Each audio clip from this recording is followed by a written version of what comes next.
This is our day 4 dito. Sobrang aga pa lang. Alas 6 pa lang guys, alas 6. Pero grabe mga tao dito, dami nang ginagawa. So yun, alas 6 ng umaga, kakamulat pa lang ng mata, hindi pa nakakahilamos dahil may tao pa sa CR. Naisipan ko pumunta dito sa likod, sa bakuran.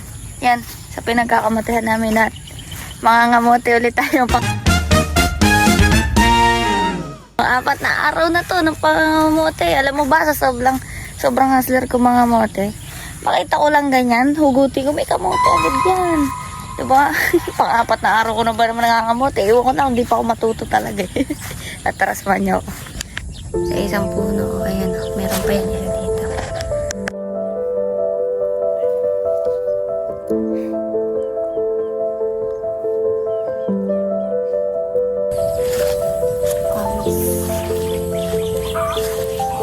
Tapos na aming pagkakamote. Natik naman ang pawis. Tuloy. Sa itim ko na pag-uwi talaga.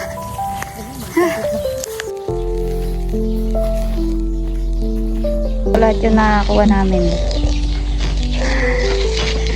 Day 4. Pagkakamote.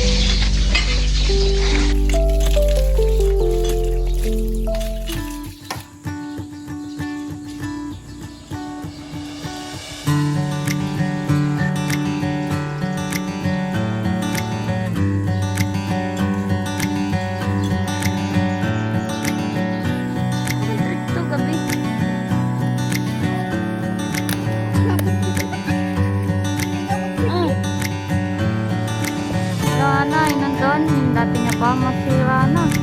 Good morning, this is our day 5 dito. And pauwi na tayo. On day 5 is uwian time na.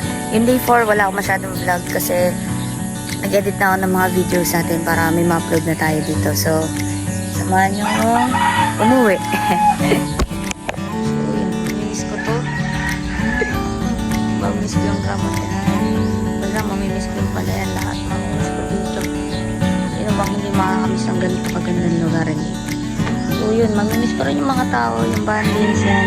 May mga video kasi, may mga pangyayari kasi na hindi ko na vlog ganyan. Nagkakaroon kami ng mga bandings, ganyan. So yun, sobrang solid. Bicol, maraming salamat. So yun, marami na naman akong baong alaala. Masayang alaala. At sa pag-uwi ko doon, hindi ko na alam kung ano mangyayari ulit sa akin. Pero for sure, masaya pa rin ako. So ayun, tara, uwi na. Last day last day ng pangangamote. Nabunga na sila. Mansak sila.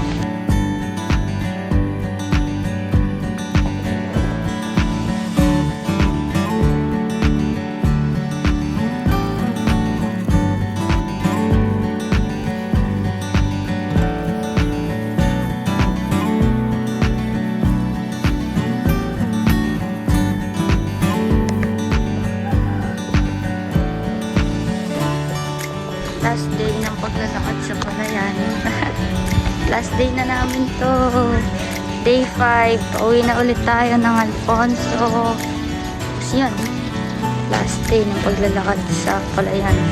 Mamimiss namin dito.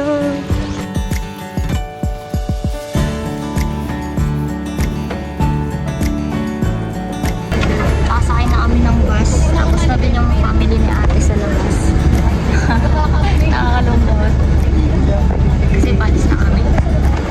Tapos yun, mga 12 hours biyahe ulit bago makarating sa atin. Tagal.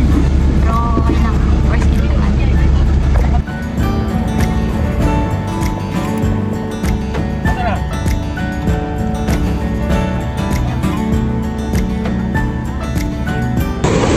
So, di 9 p.m. Umalis kami doon 4 p.m. 5 hours na yung biyahe natin. Another 7 hours pa. Or 8. Ayan. Kumain nyo kami. Nag-stop over na kami dito sa Tigalang na lugar. Ayan. So yun, nakauwi na tayo. And hanggang ngayon, kamote yung kakainin natin. So hindi naman tayo masyado nagkamote sa Bicol. Ang ginawa lang natin doon is nanguha ng kamote. Pero yung kinakain natin, hindi palaging kamote. Ganun. Parang isang beses lang ako kumain ng kamote doon. So ayun, magme-merienda naman tayo dito ng kamote fry. So tara, samayo ko. Marami ako napagtanto sa paglalakbay natin na to. At isa na dun ay ang malawak pa pala ang mundo para itali natin ang sarili natin sa isang sitwasyon o bagay na alam naman nating hindi na para sa'yo. Oo, nakakatakot magsimulang muli dahil hindi mo alam kung saan at paano. Kasi paano kung maulit lang ulit